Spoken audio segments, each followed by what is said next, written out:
दृग हो तो दृश्य कांड देख, मुझमें सारा ब्रह्मांड, मुझमें सारा ब्रह्मांड देख। चर अचर जीव, जर अक्षर अक्षर, नश्वर मनुष्य, सुरजात अमर, शतकोट सूर्य, शतकोट चंद्र, शतकोट सरत सरक्षिद्र मंद्र, शतकोट विष्णु ब्रह्मा महेश, शतकोट विष्णु जलपति धनेश, शतकोट रुद्र, शतकोट काल, शतकोट दंडधर लोकपाल, जंजीर बढ़ाकर साध मुझे, हाँ हाँ दुर्योधन बांध मुझे। कृष्ण की इस कथा में थोड़ा स्मरण कर्ण का भी कर लो कि उस जैसा कोई आदमी भी पैदा नहीं हुआ जो इतनी सारी चीजों को ठुकरा दे और खुल के कह दे, हे ऋणी कर्ण का रोम रोम, जानते सत्य यह सूर्य सोम, तन मन दुर्योधन का है, यह जीवन दुर्योधन का है। और दो पंक्ति जो कही है कर्ण ने, मैं उसकी दृढ़ता को और उसके समर्पण को प्रणाम करता हूं। सुरपुर से भी मुख मोड़ूंगा, केशव मैं उसे न छोड़ूंगा। जब अभिमन्यु शिविर से बाहर निकला और कृष्ण देखने लगे तो द्रौपदी ने कहा, मेरा बेटा जीवन की सबसे बड़ी लड़ाई लड़ने के लिए जा रहा है कान्हा, सबने उसको जीते रहो का आशीर्वाद दिया, तुमने नहीं दिया। तुमने उससे यशस्वी भव का आशीर्वाद दिया, जीते रहो क्यों नहीं बोला? क्या तुम्हें युद्ध के परिणाम में कोई शंका है? तो कृष्ण ने जो बात कही वही जीवन के युद्ध में भरत वाक्य बनाना। माधव ने कहा कि कृष्णा मैं नहीं जानता कि आज के युद्ध का परिणाम क्या होगा, पर मैंने जो शिक्षा अपने भांजे को दी है, मैं ये दावे के साथ कह सकता हूं कि महाभारत के रण में जीते या हारे कोई भी, लेकिन सबसे बड़े और उज्जवल योद्धा के रूप में मेरे भांजे का नाम लिखा जाएगा, अभिमन्यु का नाम लिखा जाएगा। कृष्ण ऐसे ही हैं जो अपनी समीक्षा का अवसर देते हैं।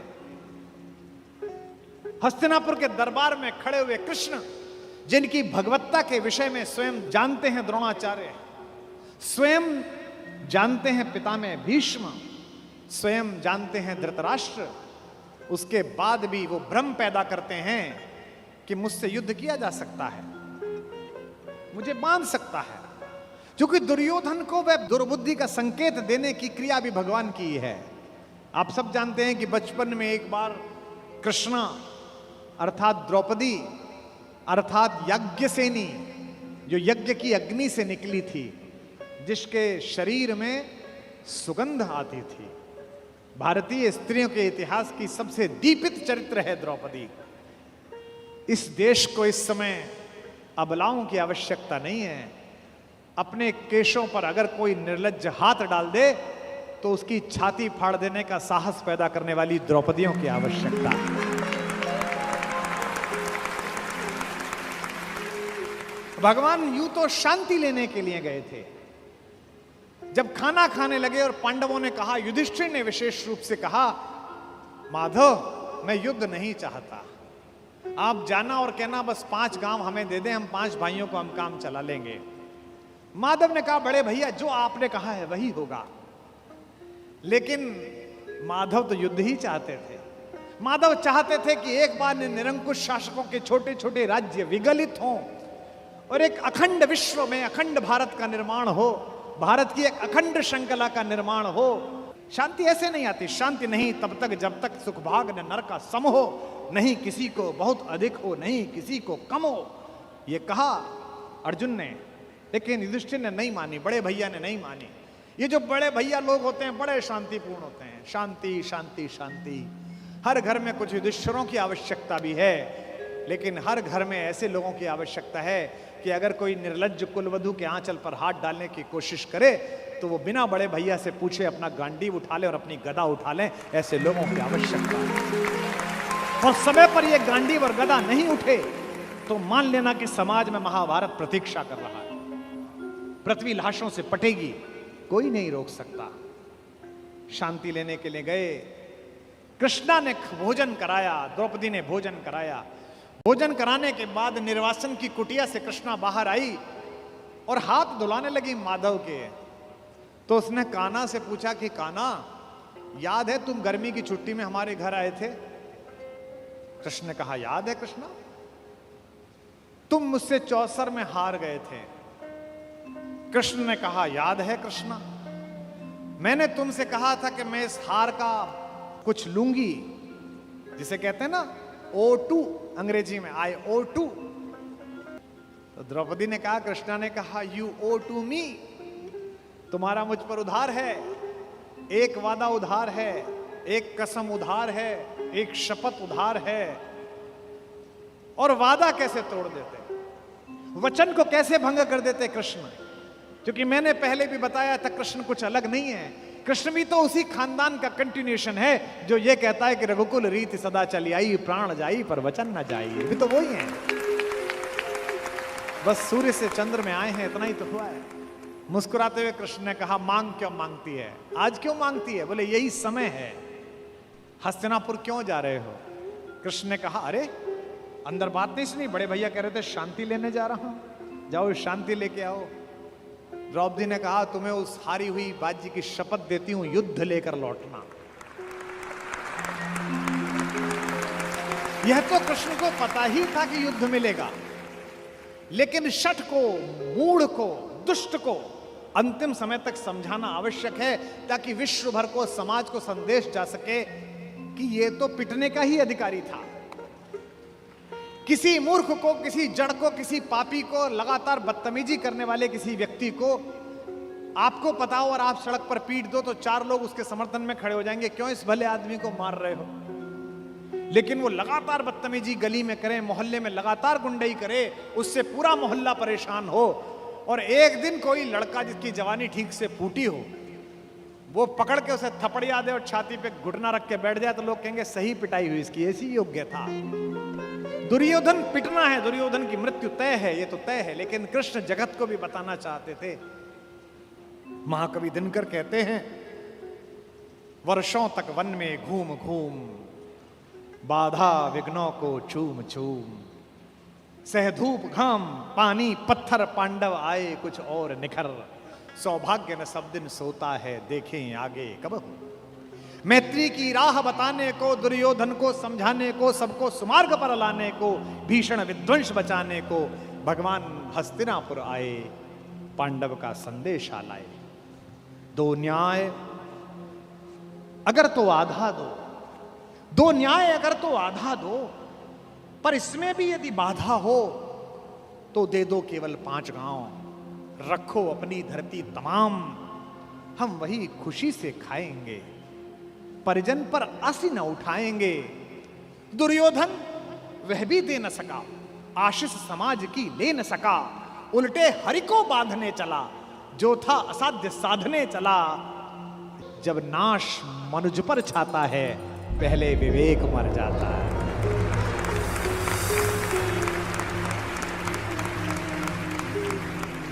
जब नाश मनुज पर छाता है, पहले विवेक मर जाता है। हरि ने भीषण हुंकार किया, अपना स्वरूप विस्तार किया, डगमग डगमग दिग्गज बोले, भगवान कुपित होकर बोले, जंजीर बढ़ाकर साध मुझे, हाँ हाँ दुर्योधन बांध मुझे। यह देख गगन मुझ में लय है, यह देख पवन मुझ में लय है, मुझ में विलीन झंकार सकल, मुझ में लय है संसार सकल। अमृत फूलता है मुझ में, संघार झूलता है मुझ में, उदयाचल मेरा दीप्त भाल, भूमंडल वक्षस्थल विशाल, भुज पर बंद को घेरे हैं, मैनाक मेरु पग मेरे हैं, दीप्ते जो ग्रह नक्षत्र निखर, सब हैं मेरे मुख के अंदर।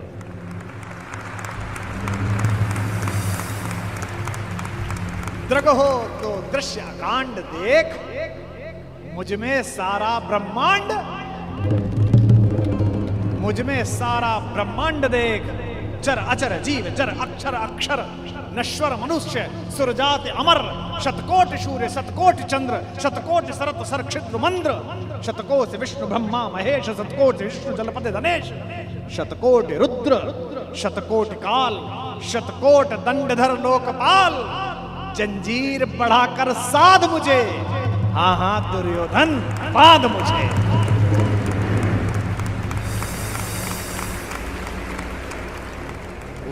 लोक अतल पाताल देख, गत और अनागत काल देख। यह देख जगत का आदि सृजन, यह देख महाभारत का रण। मृतकों से पटी हुई भू है, पहचान कहां इसमें तू है। अंबर में कुंतल चाल देख, पद के नीचे पाताल देख, मुट्ठी में तीनों काल देख। मेरा स्वरूप विकराल देख, सब जन्म मुझी से पाते हैं, सब लौट मुझी में आते हैं। जिह्वा से कड़ती ज्वाल देख, सांसों से पाता जन्म पवन। पड़ जाती मेरी दृष्टि जिधर, हंसने लगती है सृष्टि उधर। मैं जभी मूंदता हूं लोचन, छा जाता चारों ओर मरण। सवाल देखना, बांधने मुझे तो आया है, जंजीर बड़ी क्या लाया है। यदि मुझे बांधना चाहे मन, पहले तो बांध अनंत गगन। और ये दो पंक्ति भगवान का भरत वाक्य, सूने को साध न सकता है, वह मुझे बांध कब सकता है। यह जो उद्घोष है, कहां बंधा कन्हैया, ये कौन कह रहा है इतना बड़ा दृश्य दिखाकर, जिसमें पिता में भीष्म जैसा ज्ञानी भी मूर्छित हो गया। केवल एक बचा देखने वाला, केवल एक ने देखा। किसने? विदुर ने। धृतराष्ट्र तो मन की आंखों से महसूस कर रहे होंगे, पर विदुर ने वो साक्षात दृश्य देखा जिसके घर का साग खाकर गए थे। ये जो कन्हैया है, जो दुर्योधन को देखने का अवसर भी नहीं देता, जो कहता है कि अगर विश्व को साध सकता है, शून्य को साध सकता है, तो मुझे बांधना। यही कन्हैया यशोदा के आंगन में यमलार्जुन के बीच में रस्सी से बंधा हुआ एक पहर तक रोता रहता है, मैया अब खाली कर दे, अब छोड़ दे, अब नहीं चुराऊंगा। बड़ा हो तो ऐसा और छोटा हो तो ऐसा, इसी का नाम कन्हैया। अर्जुन के जीतने में एक ही रोड़ा है, एक ही व्यक्ति है जिससे माधव को भी लगता है कि ये शक्तिशाली रहा तो मेरा दोस्त, मेरा भाई युद्ध हार सकता है। भगवान ने उसे कितने प्रेम से टैकल किया है। राजनेताओं को सीखना चाहिए, कृष्ण से कूटनीति सीखनी चाहिए। जब संधि फेल हो गई और युद्ध लेकर माधव लौटे, तो विदुर के घर पर सुबह ही सुबह कुछ मेहमान आए, कृष्ण से मिलने आए। हम भी कहीं ठहरते हैं तो नगर के लोग मिलने आ जाते हैं, महत्वपूर्ण लोग मिलने आते हैं कि कुमार विश्वास है, तो हम सब कवियों से मिलने लोग आते हैं। तो विदुर के द्वारपाल ने कहा कि अंगराज कर्ण आए हैं। विदुर ने पूछा कि क्या मुझसे मिलना चाहते हैं? उनसे कहिए राज्यसभा में मिले, अब मैं अपने अतिथि के साथ व्यस्त हूं। और अतिथि भी कौन? माखन चोर। द्वारपाल ने कहा जी नहीं, वो आपसे मिलना नहीं चाहते, वो आपके अतिथि से मिलना चाहते हैं। कृष्ण ने कहा उन्हें आदरपूर्वक अंदर लेकर आओ। कर्ण आए, कर्ण ने प्रणाम किया। युद्ध में दुर्योधन की पराजय हुई हो, चाहे कुछ भी हुई हो, महाभारत के जिन चरित्रों में से एक चरित्र पर मैं अंदर तक फिदा हूं, उनमें से एक कर्ण भी है। क्या योद्धा है, क्या अद्भुत। कृष्ण मुस्कुराए। कर्ण के चेहरे पर दुख और पश्चाताप का भाव था। कर्ण ने हाथ जोड़कर कहा, माधव, मैं कल राज्यसभा में आपके साथ हुई बदतमीजी के लिए अपने मित्र दुर्योधन की ओर से आपसे क्षमा मांगने आया हूं। भगवान ने कहा, ईश्वर तुम जैसा मित्र सबको दे, जो इतने बड़े अपराध के बाद भी क्षमा मांगने के लिए आ जाता है। ऐसा मित्र सबको मिले। कर्ण ने कहा कि अगर आप मुझे थोड़ा सा भी माधव प्रेम करते हैं तो मेरे मित्र को क्षमा कर दीजिए। उसने गलती की, उसे दूत के साथ ये व्यवहार नहीं करना चाहिए था, और आप जैसे दूत के साथ तो सोचना भी नहीं चाहिए था। भगवान ने कहा मैं उसे माफ कर दूंगा, लेकिन एक शर्त है कर्ण। अंगराज ने कहा कि इसी क्षण मैं आपको अंग प्रदेश का राज्य दे देता हूं, मेरा शरीर ले लीजिए पर मेरे मित्र को माफ कर दीजिए।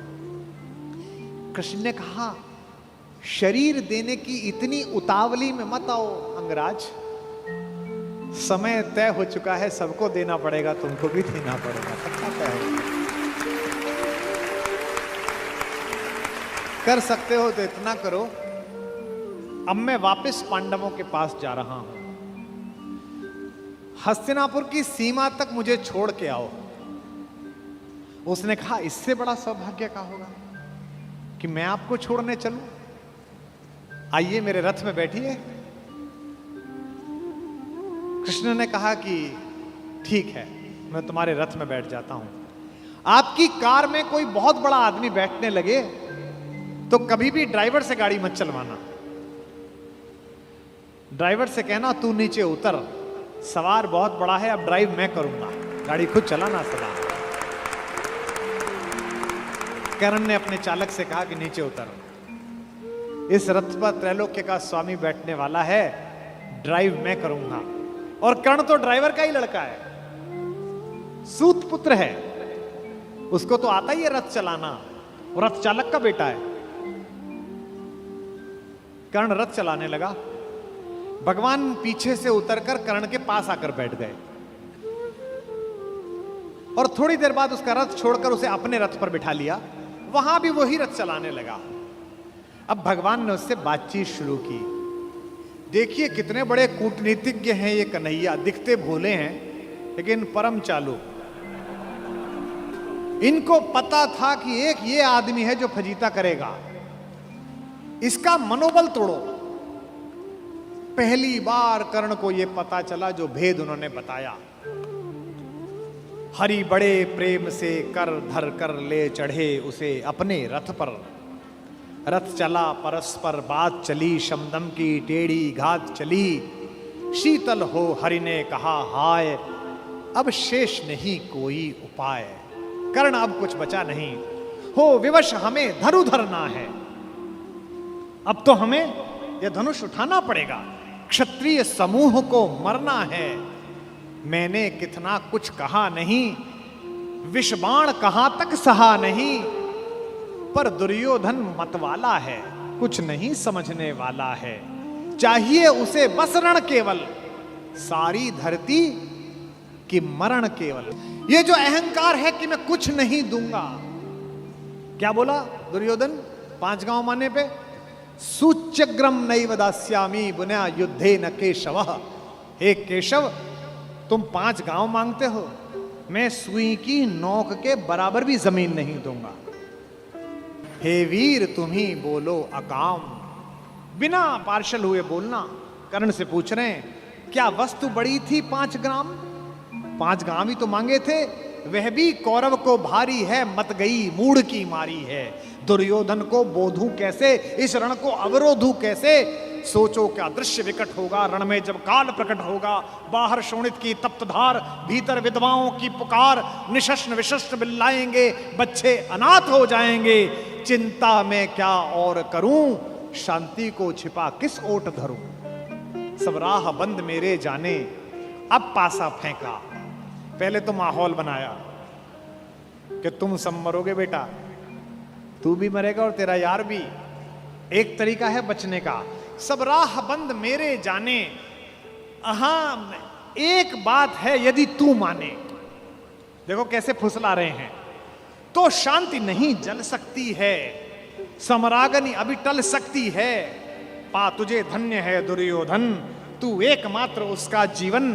तेरे बल की है आस उसे, तुझसे जय का विश्वास उसे। तू संग ने उसका छोड़ेगा, वह क्यों रण से मुंह मोड़ेगा। जब तक तू उसके साथ है वो लड़ाई नहीं छोड़ सकता। बस ऐसा कर, तू उसे छोड़ दे। क्यों? क्या अघटनीय घटना कराल। एक बात बताऊं तुझे कर्ण, एक बड़ी कराल घटना इस खानदान में हो गई है, तुझे पता नहीं है।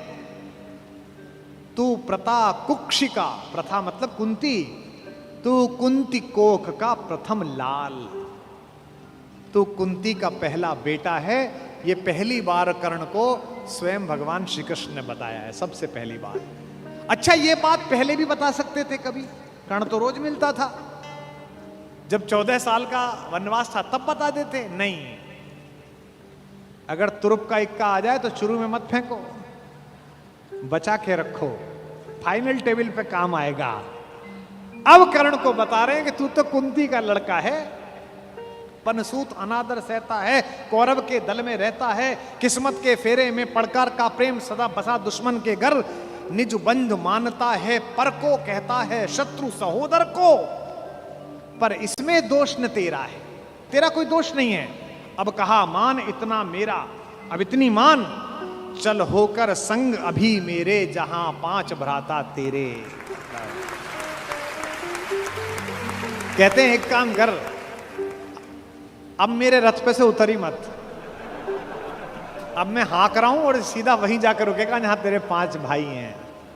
जिसको जिंदगी में किसी ने भाई नहीं कहा, जो मां की एक पुकार के लिए जीवन भर तरसा है, उसको जिंदगी का सबसे बड़ा प्रलोभन दे रहा है हमारा कान्हा। क्या कह रहा है? बिछुड़े भाई मिल जाएंगे, सब मिलकर मोद मनाएंगे, कुंती का त्यू ही परम तनय ज्येष्ठ, बल बुद्धिशील में परम श्रेष्ठ। और क्या करेगा?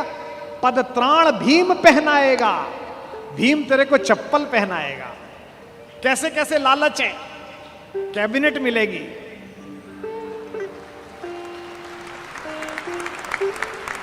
और उसमें भी कोई छोटा मोटा मिनिस्टर नहीं, सीधा ही प्राइम मिनिस्टर। पद त्राण भीम पहनाएगा, हैं? धर्मादिप युधिष्ठिर चमर डुलाएगा। तेरे दरबार के बाहर कौन खड़े होंगे? पहरे पर पार्थ प्रवर होंगे। जो तेरा दुश्मन है, तेरा छोटा भाई अर्जुन, ये तो तेरा एनएसजी कमांडो बनेगा। पहरे पर पार्थ प्रहर होंगे, सहदेव नकुल अनुचर होंगे, सब लोग तुझे पहचानेंगे, असली स्वरूप को जानेंगे। खोई मणि को जब पाएगी, आखिरी दाव जो मारा है, खोई मणि को जब पाएगी, कुंती फूली न समाएगी।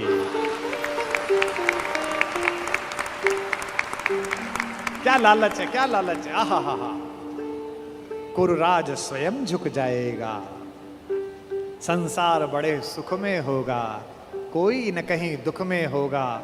सब गीत खुशी के गाएंगे, तेरा सौभाग्य मनाएंगे। और आखिरी में ऐसी बात कहता है, और कौन दुनिया को जो देता है वो भीख मांग रहा है। मेरे कन्हैया को पृथ्वी की आग टालने के लिए भीख मांगनी पड़ी। कुरुराज समर्पण करता हूं, पूरा राज्य कुरुराज समर्पण करता हूं, साम्राज्य समर्पण करता हूं, यश मुकुट मान सिंहासन ले, बस एक भीख मुझको दे दे। कौरव का तज रण शोक सखे, भूखा भावी हर शोक सखे। ये तो कन्हैया हैं जो इतनी स्ट्रेटेजी अपनाते हैं। किस लिए? देखो, ये बड़ा गहरा गणित है, इसको समझो। इस दाव को चलने में कृष्ण का कोई नुकसान नहीं है। अगर कर्ण इधर आ जाता तो महाभारत समाप्त हो जाती। और एक ऐसा योद्धा जो सुबह दोपहर शाम इसी बात की कसम खाता था कि अर्जुन को मारना है, इन पांडवों को मारना है, इसके कलेजे में यह बात डाल दो कि ये तेरे भाई हैं, तो जब युद्ध लड़ेगा तो थोड़ा तो हाथ कांपेगा, थोड़ा तो दिल के अंदर कुछ दुख दुख पैदा होगी। शत्रु की मानसिकता को कमजोर करना, शत्रु की मानसिकता पर प्रहार करना, यह काम है। लेकिन कृष्ण की इस कथा में थोड़ा स्मरण कर्ण का भी कर लो कि उस जैसा कोई आदमी भी पैदा नहीं हुआ जो इतनी सारी चीजों को ठुकरा दे और खुल के कह दे, ए ऋणी कर्ण का रोम रोम, जानते सत्य यह सूर्य सोम, तन मन दुर्योधन का है, यह जीवन दुर्योधन का है। और 2 पंक्ति जो कही है कर्ण ने, मैं उसकी दृढ़ता को और उसके समर्पण को प्रणाम करता हूं। सुरपुर से भी मुख मोड़ूंगा, केशव मैं उसे न छोड़ूंगा।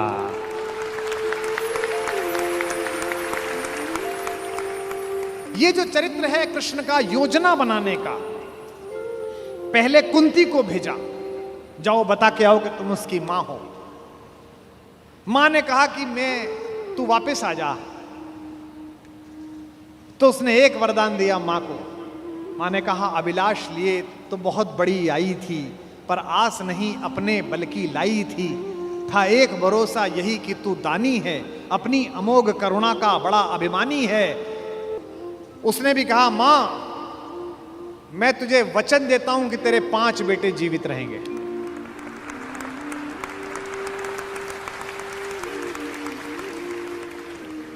इसका मतलब है कि कर्ण ने कहा कि युद्ध के बाद 5 बेटे जीवित रहेंगे।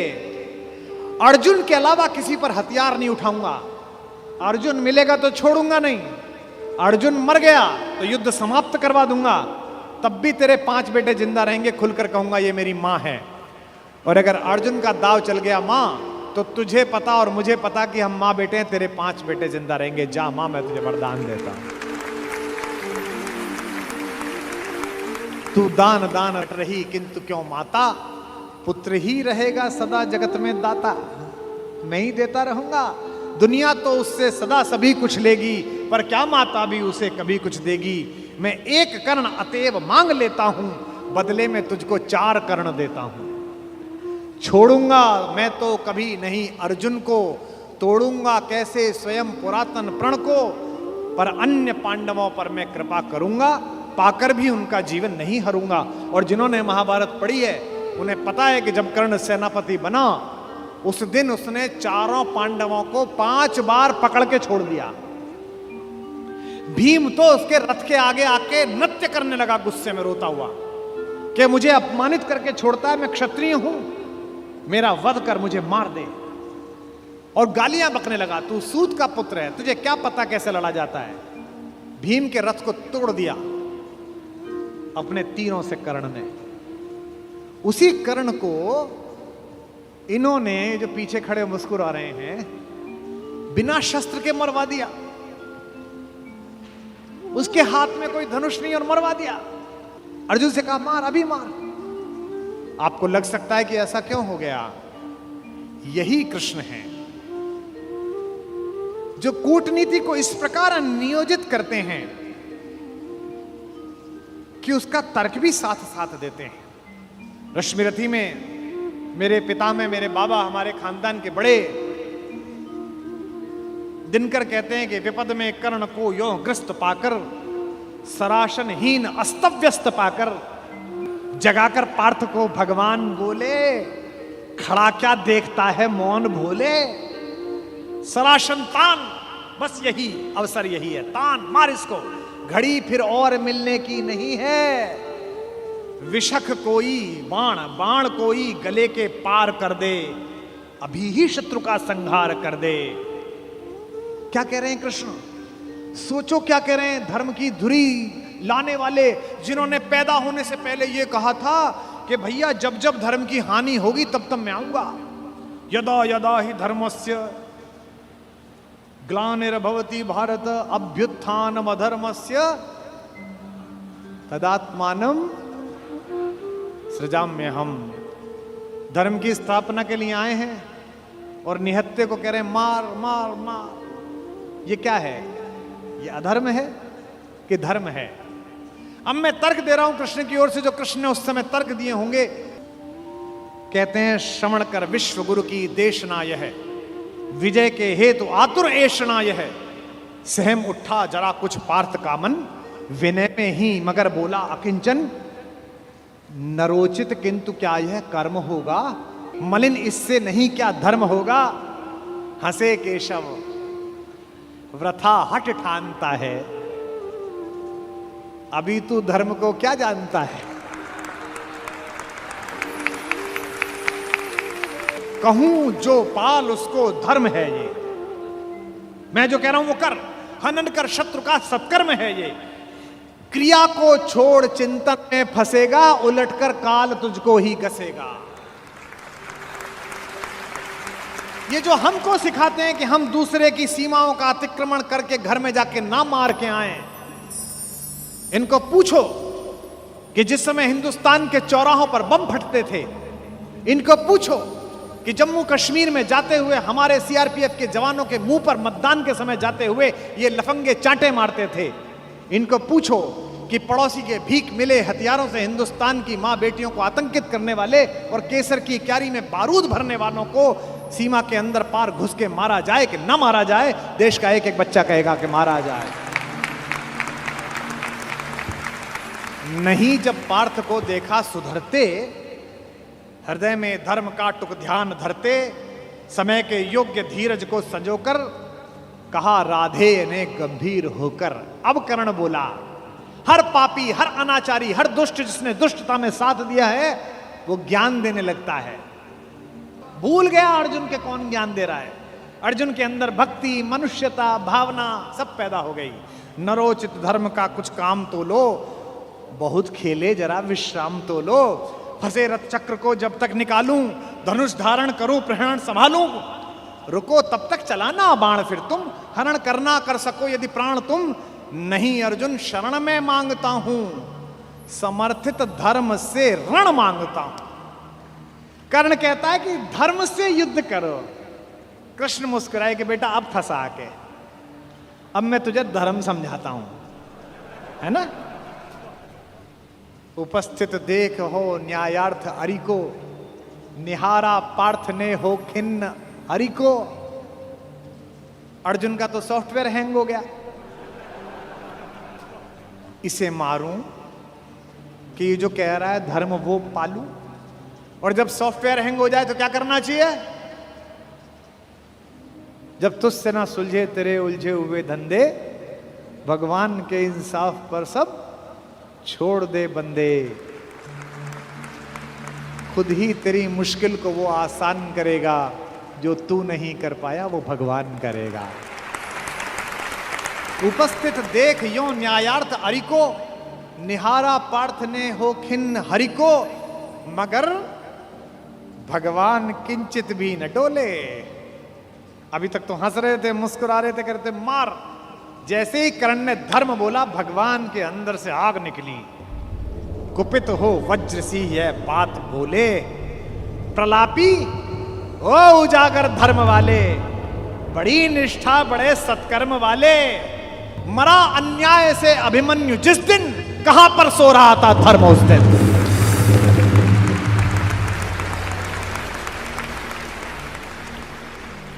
मरा अन्याय से अभिमन्यु जिस दिन, कहां पर सो रहा था धर्म उस दिन। हलाहल भीम को जिस दिन पड़ा था, कहां पर धर्म उस दिन यह धरा था। लगी थी आग जब लाक्षा भवन में, हंसा था धर्म ही क्या तब भुवन में। और एक पंक्ति, बेटे पे आ जाए, पत्नी पे आ जाए और मां पे आ जाए तो खून खोल जाता है। अर्जुन का खून खौला रहे हैं भगवान मेरे। सभा में द्रौपदी की खींच लाके, सुयोधन की उसे दासी बताकर, सुवामा जाति को आदर दिया जो, बहुत सत्कार तुम सबने किया जो। नहीं वह और कुछ सत्कर्म ही था, उजागर शील भूषित धर्म ही था।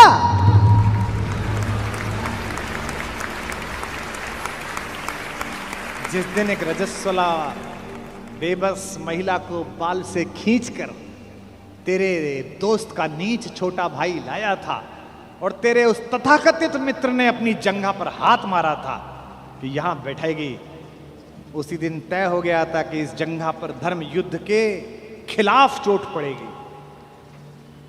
जो युद्ध जानते हैं वो सब जानते हैं, जुए में हार कर धन धाम जिस दिन, हुए पांडव यति नष्काम जिस दिन, चले वनवास को तब धर्म था वह, शकुनियों का नहीं अपकर्म था वह। और कोई अपकर्म नहीं होता।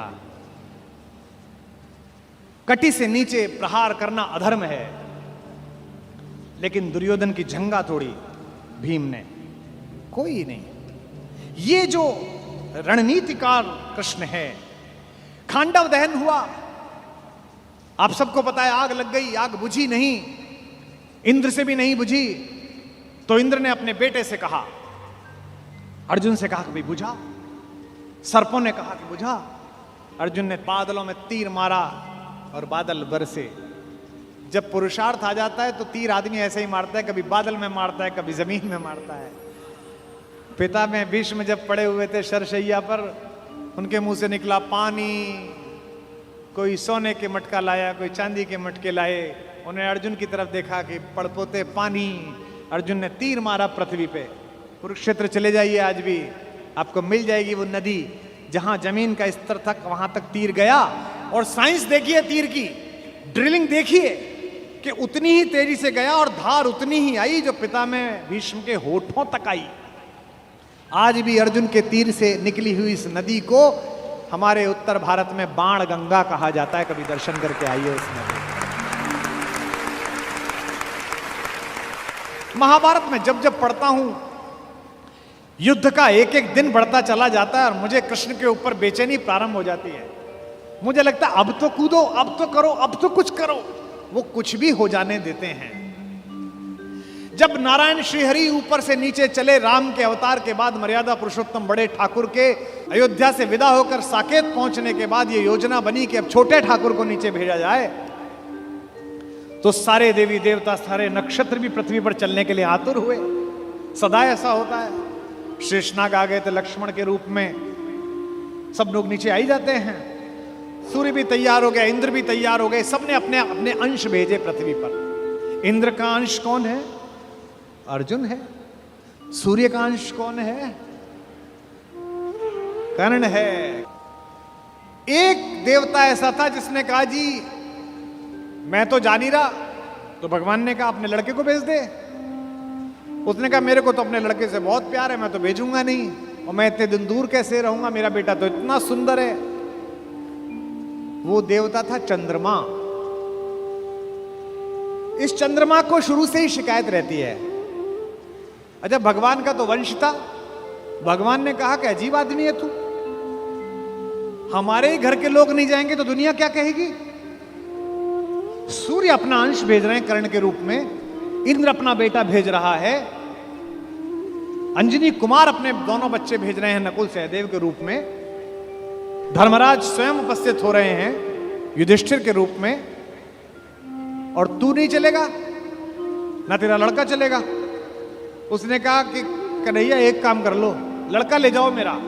दो शर्तें हैं, एक तो लड़का आपके पास रहेगा, और बोले एक ये 16 साल का हो जाए तो उसे वापस भेजना पड़ेगा तुरंत।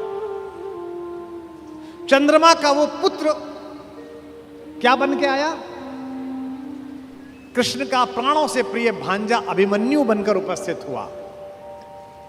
चंद्रमा के पुत्र के रूप में जन्म लिया। और भगवान का अगर कोई योग्यतम शिष्य है जिसने भगवान से शस्त्र विद्या सीखी है, वो अर्जुन का बेटा अभिमन्यु है।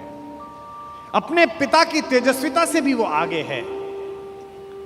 इस समय दुनिया की IVF लैब्स ये बता रही हैं कि प्रसव के काल में जो कुछ सुना पढ़ा गया है उसका बच्चे पर असर पड़ता है। और हमारे यहां हजारों वर्षों से माएं प्रसव के दिनों में गीता का पाठ कर रही हैं, बाल गोपाल का चित्र सामने लगा के रखती हैं कि उनके घर में भी कन्हैया जैसा बालक पैदा हो, राधा रानी जैसी बिटिया पैदा हो। यह हम सब का मन है, पहले से परंपरा से आया है हमारे यहां। तो चंद्रमा ने अपने पुत्र को अभिमन्यु बनाकर भेजा। एक दिन ऐसा आया महाभारत के युद्ध में, जब योजना पूर्वक कुरुक्षेत्र के मैदान से खींचकर अर्जुन को अलवर की तरफ ले जाया गया, मत्स्य प्रदेश की तरफ, विराट की नगरी की तरफ। अर्जुन युद्ध की सीमा क्षेत्र के बिल्कुल आखिरी हिस्से पर पहुंच गया, जहां से सूर्यास्त से पहले लौटना संभव नहीं था। अब यह पांडवों के शिविर में चर्चा का विषय बना कि ये जो चक्रव्यूह सजा दिया गया, इसे तोड़ेगा कौन? किसी को नहीं आता तोड़ना, इसमें घुसना ही नहीं आता, केवल अर्जुन को आता है। तब अभिमन्यु ने कहा कि ताऊ जी, मुझे इसमें घुसना आता है, क्योंकि जब पिताजी मां को यह बात सिखा रहे थे तो मैं गर्भ में था और मैंने ये विद्या सीखी थी। तो बोले बेटा बहुत अच्छा है, फिर निकलना भी आता होगा? बोले नहीं, जब तक उन्होंने इससे बाहर आने का मार्ग बताया तोड़ने का, तब तक मां सो गई, तो मैं बाहर निकलने का नहीं सीख पाया। सारे चाचाओं ने और ताऊओं ने कहा कोई बात नहीं बेटे, तू तोड़ दे, निकाल तो हम लेंगे। भाई महाबली भीम, जिसकी एक मुष्टिका से विंध्याचल के पर्वत छोटे हो गए, जहां जहां उसका पैर पड़ा हिंदुस्तान में 1,00,000 जगह है जहां भीम बैठिका है। जिस पत्थर पे चले जाओ बड़ा सा गड्ढा है, बोले ये भीम का पांव रख पड़ा हुआ है। ये देश महान है। इस देश में 2-3 जगह हर जगह मिलती हैं। माता सीता की रसोई, जहां जाओ वो मां की रसोई मिलती है। क्या बढ़िया प्रतीक शास्त्र है। दुनिया के 44 देश घूम लिए। इसी क्षण भी अगर भगवान वापस बुलाए और ऊपर बुला के पूछे कि तेरे सत्कर्मों के कारण तुझे देश चुनने का अवसर दिया जाता है, तो मैं दुनिया के सारे देश छोड़कर फिर यही चुनूंगा जहां की मिट्टी में गोपाल लेटा है, जहां के पर्वत पर्वत पर हमारी मां ने भोजन बनाकर उन पर्वत श्रृंखलाओं को तपस्या का केंद्र बना दिया है, जिसके रेणु रेणु पर अपने चरण रखकर राघवेंद्र सरकार भगवान श्री राम मर्यादा पुरुषोत्तम ने और लीलाधर योगेश्वर कृष्ण ने जिसे चंदन बना दिया है। भगवान चुप रहे, किसी ने उनकी सलाह न ली। सेनापति दृष्टद्युम्न थे, द्रुपद पुत्र। सेनापति ने योजना की कि कोई बात नहीं बेटा। मामा ने भांजे को आज्ञा दी कि कोई बात नहीं, तू चला जा इसके अंदर और हम सब तुझे निकाल लेंगे। इतिहास गवाह है, तारीख गवाह है कि अभिमन्यु ने उस चक्रव्यूह को तोड़ा और चक्रव्यूह के दूसरे चक्र में ही पांडवों की सेना को बाहर कर दिया गया और चक्रव्यूह में वो अकेला रह गया। क्या लड़ा, अद्भुत युद्ध हुआ। सुनते हैं कि इंद्र माताली से, जो उसका सारथी है, जो उसका ड्राइवर है, उससे बोला कि रथ लेकर चलो। उसने कहा अभी तो दिन पूरा चढ़ा हुआ है, मैं कैसे आऊं? उसने कहा देखने आओ कि युद्ध कितना सुंदर हो रहा है। अभिमन्यु जिस दिन जा रहा था लड़ने के लिए, उसने सबके पैर छुए। युधिष्ठिर ने कहा जीते रहो मेरे लाल। धृष्टद्युम्न ने कहा जीते रहो मेरे बेटे। चाचाओं ने, नकुल ने, सहदेव ने गले लगा लिया अपने भतीजे को और कहा जीते रहो। जब उसने मामा के पैर छुए, कृष्ण के पैर छुए, तो कृष्ण ने कहा यशस्वी भव।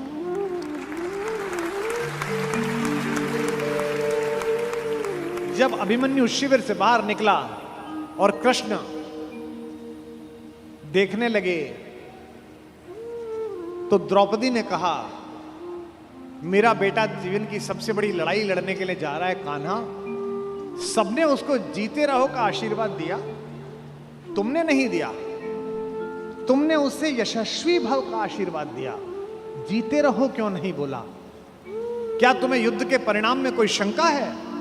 तो कृष्ण ने जो बात कही वही जीवन के युद्ध में भरत वाक्य बनाना। माधव ने कहा कि कृष्णा मैं नहीं जानता कि आज के युद्ध का परिणाम क्या होगा, पर मैंने जो शिक्षा अपने भांजे को दी है, मैं ये दावे के साथ कह सकता हूं कि महाभारत के रण में जीते या हारे कोई भी, लेकिन सबसे बड़े और उज्जवल योद्धा के रूप में मेरे भांजे का नाम लिखा जाएगा, अभिमन्यु का नाम लिखा जाएगा। कोई भी योग्य मारीच किसी रावण को जब उपदेश दे तो रावण मानता ही नहीं है। वो विश्वामित्र के पास गए। विश्वामित्र ब्रह्म ऋषि है, राजा ऋषि है, लेकिन उनकी वशिष्ठ से थोड़ी ईर्ष्या थी, हल्की सी रही होगी मन में कोई बात। वशिष्ठ ने कहा अच्छा तेरे गुरु ने नहीं पहुंचाया, हम तुझे पहुंचाएंगे, चिंता मत कर, शरीर सहित पहुंचाऊंगा बेटा, मेरे पास तपोबल है। उसने कहा गुरुजी आप ठीक गुरु मिले हो, वो गुरु ठीक नहीं था। गुरु पर शंका। विश्वामित्र जी ने उसे नीचे से ऊपर फोर्स मारा। ऊपर इंद्र को पता चला कि पार्सल तो विद बॉडी आ रहा है। इंद्र ने इनसे पूछा कि प्रभु ये डिलीवरी लेनी है कि नहीं लेनी है? इन्होंने कहा नहीं नहीं, जब तक भस्मीभूत होकर गंगा में ना घुल जाए तब तक मैं प्राण नहीं लेता। ये पात्रता है, गेटवे यही है, पहले वीजा बनेगा फिर बॉर्डर क्रॉस होगा। उन्होंने ऊपर से बल लगाया, वो नीचे लटक गया। अब त्रिशंकु बीच में लटका हुआ है, नीचे से विश्वामित्र ऊपर भेज रहे हैं, ऊपर से इंद्र नीचे भेज रहे हैं, वो बीच में लटका हुआ है।